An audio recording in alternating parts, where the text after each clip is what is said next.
I worked the night shift at a truck stop, and every single night, the same car kept circling the lot, and by the time I realized it wasn't just passing through, it was already too late.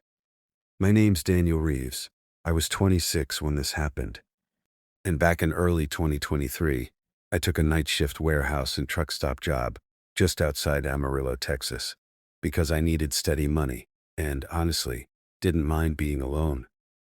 The place sat right off Interstate 40, one of those combined stops where you've got fuel pumps, a convenience store, a diner that closes around midnight, and a large warehouse in the back where shipments get stored before distribution. My job was a mix of both.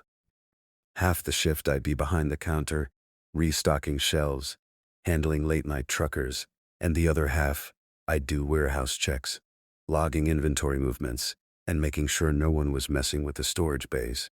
It sounded easy when they explained it. Quiet nights, minimal people, just keep an eye on things. And for the first few nights, that's exactly what it was. Boring in a way that almost felt peaceful. The kind of quiet where the hum of refrigeration units and distant truck engines becomes background noise, where time stretches out and you start counting minutes instead of hours. I'd sip cheap coffee, flip through security camera feeds, jot down entries in the logbook, 2:00 a.m., lot clear, no incidents, and occasionally step outside to do a parking lot check. The air always cold and dry. Wind carrying that dusty Texas smell across the asphalt. But around my fourth night, something small changed. Something I almost ignored at first. It was just after 1:30 a.m. when I noticed a dark sedan pulling into the lot. Nothing unusual. Cars came and went all the time, but this one didn't stop at the pumps or park. It just looped slowly around the outer edge of the lot and then drove back out toward the highway. I didn't think much of it until about 20 minutes later when I saw the same headlights again, same car, same slow loop, same exit. I remember watching it through the glass, frowning slightly, telling myself maybe the driver was just tired, circling to stay awake, or looking for something. But then it came back again, and again, each time moving the exact same way, same speed, same path, never stopping, never changing, and that's when it started to feel off. Not dangerous yet, just wrong in a way I couldn't explain, like a pattern repeating itself too perfectly. I made a note in the log just in case. Dark sedan circling lot repeatedly. Then tried to ignore it.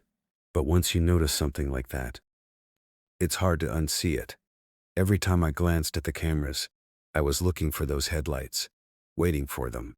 And sure enough, around 2:10 a.m., there they were again, sliding into frame on camera 3, looping past the diesel pumps, then disappearing out of view. And that's when I realized something that made my stomach tighten slightly. It hadn't stopped. Once, not even briefly. Not for gas, not for anything, just circling, like it was watching the place instead of using it. I stepped outside during my next lot check, standing near the edge of the parking area with my hands in my jacket pockets, scanning the road, and after a minute, I saw it coming back. Same car, same steady speed, headlights cutting through the darkness. As it passed closer, this time, I tried to look inside, but the windows were too dark, tinted just enough that I couldn't see the driver, and as it went by, I got this strange feeling, like whoever was inside was looking directly at me. Even though I couldn't prove it, I went back in, a little more uneasy than before, and spent the next hour trying to focus on normal tasks, restocking, wiping counters, checking cameras. But the pattern continued. Every 20 minutes or so, the car came back, same loop, same exit, never breaking routine. And that's when I started checking the warehouse cameras more closely too, just to distract myself.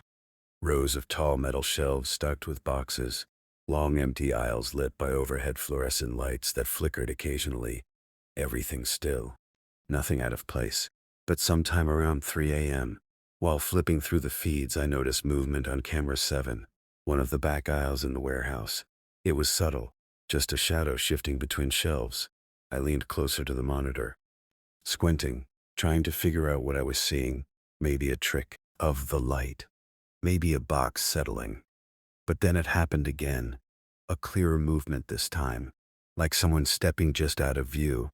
I felt that same tightness in my chest as earlier. That quiet instinct telling you something isn't right. I grabbed the radio and said, "If anyone's in the warehouse, you need to identify yourself." My voice echoing slightly through the system, but there was no response, just static. I told myself it had to be nothing, maybe a reflection, maybe fatigue messing with my eyes, but I couldn't shake it. So I grabbed my flashlight and headed toward the back. The transition from the warm, dimly lit store to the colder, quieter warehouse always felt abrupt. Like stepping into a different place entirely. The air heavier, the silence deeper. My footsteps echoing softly as I walked down the main aisle, shining my light across the shelves. Everything looked normal at first. Rows of boxes, pallets wrapped in plastic, nothing disturbed. But as I moved deeper in, I started hearing faint sounds, soft scraping noises, like something brushing against cardboard. I stopped walking, holding my breath, listening carefully. And there it was again, just ahead. A slow, deliberate movement. I called out again, louder this time. "Security, come out now." But again, nothing. The sound stopped immediately, like whatever made it didn't want to be heard. I moved forward cautiously, turning into the aisle where I'd seen the movement on the camera. My flashlight, cutting through the dim light. And for a split second, I swear I saw someone at the far end of the aisle, just a silhouette slipping behind the shelves. I froze, heart pounding, staring down the empty space where they'd been. Trying to convince myself I imagined it, but the feeling didn't go away. I checked the end of the aisle, nothing there, no one, no open doors, no signs of entry, just silence. I did a full sweep of the warehouse after that, checking every corner, every door, everything locked, everything secure. And when I got back to the office, I checked the cameras again, but this time something was different. The car was back, looping again, but now it had stopped, parked near the edge of the lot, just sitting there with its headlights off, barely visible in the darkness. I leaned closer to the screen, trying to see inside, but again, nothing, just a dark shape, unmoving. And then my radio crackled softly, making me jump. A voice came through, low and distorted. "You shouldn't be back there." I stared at the radio, confused. "Who is this?" I asked. But there was no reply, just static. I looked back at the monitor, and the car's headlights suddenly flicked on, bright and sudden, aimed directly toward the building, like a spotlight. And for a second, I saw something in the driver's seat. A shape leaning forward.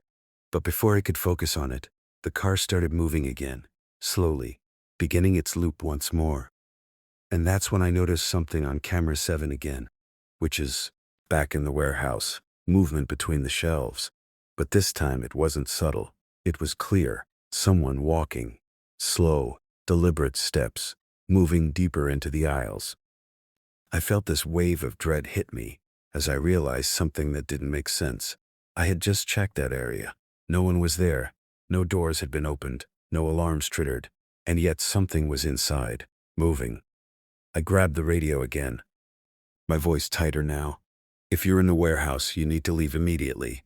But the only response was that same distorted voice, quieter this time, almost whispering, "You let it in." I shook my head, trying to think clearly, trying to find a logical explanation. Maybe someone had hidden inside earlier. Maybe I missed something. But the timing, the way it appeared right after the car stopped, it didn't feel random. It felt connected. Like whatever was out there and whatever was inside were part of the same thing. I didn't want to go back into the warehouse. Every instinct was telling me not to, but I couldn't just ignore it either.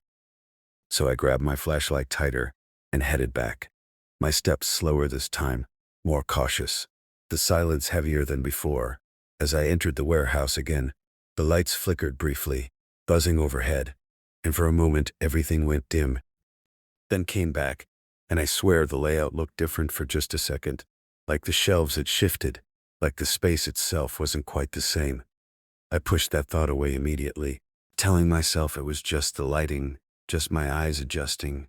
But then I heard footsteps again, closer now, echoing between the aisles, not trying to hide anymore. I followed the sound, turning into another aisle, my flashlight beam shaking slightly in my hand, and then I saw it, a person standing halfway down the aisle, facing away from me, completely still, wearing what looked like a jacket similar to mine, dark with reflective strips. I swallowed hard, my mouth dry. "Hey," I called out, my voice sounding smaller than I expected. "You're not supposed to be here." The figure didn't respond, didn't move, just stood there. And for a moment I thought maybe it was a mannequin or something left behind. But then slowly, very slowly, it tilted its head slightly to the side, like it had heard me but wasn't sure how to react. A cold feeling spread through me as I took a step back. Something about the movement wasn't right. Too stiff, too delayed. Like it was copying the idea of a human instead of being one. And then, without turning around, it spoke. The same distorted voice from the radio. "You shouldn't have noticed." I didn't wait after that. I turned and ran, not caring about procedure, not caring about anything except getting out of there. My footsteps echoing loudly as I sprinted back toward the front, my heart pounding so hard it felt like it was going to burst. I burst through the door into the store area, nearly slipping on the tile, grabbed my keys, and ran outside toward my car. And as I reached it, I saw the sedan again, parked near the exit, engine running now, headlights on, and for a second, I hesitated. Because standing next to it, just outside the driver's door, was someone watching me. Same height, same build, same jacket, and even in the dim light, I could see enough to realize the face wasn't right. Not distorted, not monstrous, just wrong, like it didn't quite belong. Like it was trying to be mine, but hadn't gotten it exactly correct. I got into my car as fast as I could, locked the doors, and drove out without looking back. The sedan didn't follow. It just stayed there, sitting under the lights. And I quit the job the next day, didn't go back, didn't answer their calls. But a week later, I was driving on I-40 late at night, heading back from a friend's place, and as I passed that same truck stop, I couldn't help but glance over. And what I saw made my stomach drop. The lot looked empty at first, quiet, normal, but then I saw headlights moving slowly along the edge of the parking lot, following the exact same loop I'd watched for nights, and just for a second. As the car passed under one of the overhead lights, I could have sworn I saw the driver, looking exactly like me.